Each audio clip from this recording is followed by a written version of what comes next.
লিঙ্গ নয়, মেরুদণ্ড শক্ত করুন। সিসিটিভি ফুটেজ না থাকা সত্ত্বেও বিনা তদন্তে অপরাধী ধরা পড়ে গেল। স্ক্রিপ্টটা আরেকটু সময় নিয়ে লিখলে হয়তো বেশি ভালো হতো। অনেকদিন পর ভিডিও বানাচ্ছি, ভাবলাম মজার কিছু বানাবো।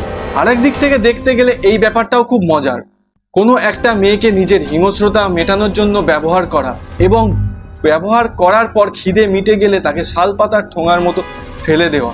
ব্যাপারটা সত্যিই খুব মজার। হ্যাঁ, মজার তাদের জন্যই যারা জানে যে আমরা এই ধরনের অপরাধ করার পরও ঠিক ছাড়া পেয়ে যাব।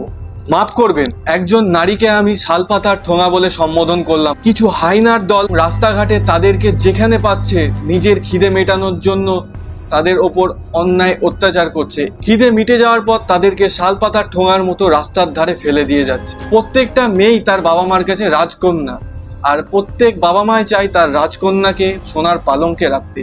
কিন্তু দিনের শেষে তাদের ফুটে আঁচড়ে নিংড়ে ফেলা দেহ পাওয়া যাচ্ছে ডাস্টবিনের অথবা নর্দমার ধারে। কলকাতার এই মর্মান্তিক ঘটনা আবার প্রমাণ করে দিল সোশ্যাল মিডিয়াতে হাজার যতই কিছু বলা হোক না কেন, এই সমাজ নারীদের জন্য একদমই সুরক্ষিত না।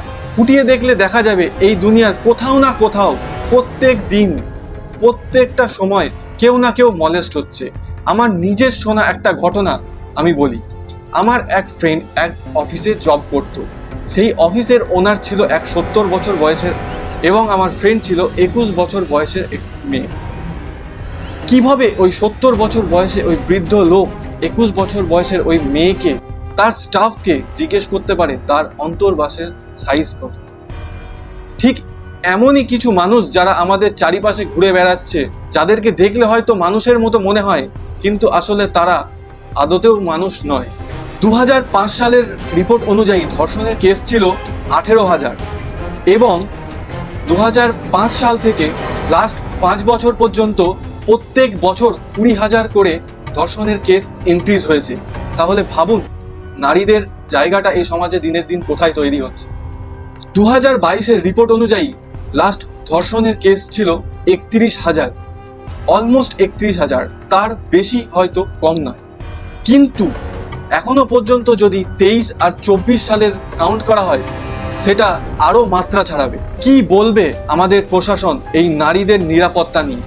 রাস্তার ফুটপাতের ধারে কিছু গাছ লাগালে এবং রাস্তাকে সুন্দর করে সাজালেই আধুনিক সমাজ তৈরি হয় না। আধুনিক সমাজ তখনই হয় যখন মানুষের দৃষ্টিভঙ্গি ও চিন্তাধারা বদলায়। কিন্তু এখনো পর্যন্ত মানুষ বাহ্যিক দিক থেকে আপডেট হলেও, তাদের পোশাক আশাক অনেক পরিবর্তন হলেও, তাদের চিন্তা ভাবনাটা সেই ইতিহাসের বর্বর জাতিগুলোর মতোই রয়ে গেছে। একবার ভাবুন, আমরা এমনই এক রাজ্যে বাস করি যেখানে শারীরিক ও যৌন নির্যাতন করে মেরে ফেলার পরেও সেটাকে আত্মহত্যা বলে চালিয়ে দেওয়া হয়। ঠিক এমনই এক ঘটনা ঘটল কলকাতার আর.জি. কর মেডিকেল কলেজ হাসপাতালে।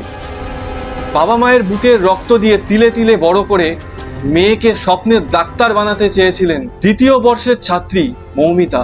হয়তো আর কিছুদিন পরেই তার স্বপ্ন পূরণ হতো, সে একজন ভালো ডাক্তার হতো। তারপর একটা রাত বদলে দিল সবকিছু, ভেঙে দিল তাদের স্বপ্নের মহলের ভিত। এমনিতেই নারী সমাজকে ঈশ্বর এক অদ্ভুত যন্ত্রণা দিয়ে পাঠিয়েছে, তারপরেও আর কত যন্ত্রণা সহ্য করতে হবে বাড়ির মা বোনেদেরকে। একবার ভাবুন তো, এই মেয়েটা সেই রাতে কি পরিমাণ কষ্টটাই না পেয়েছে যতক্ষণ না তার শরীর থেকে প্রাণটা বেরিয়েছে।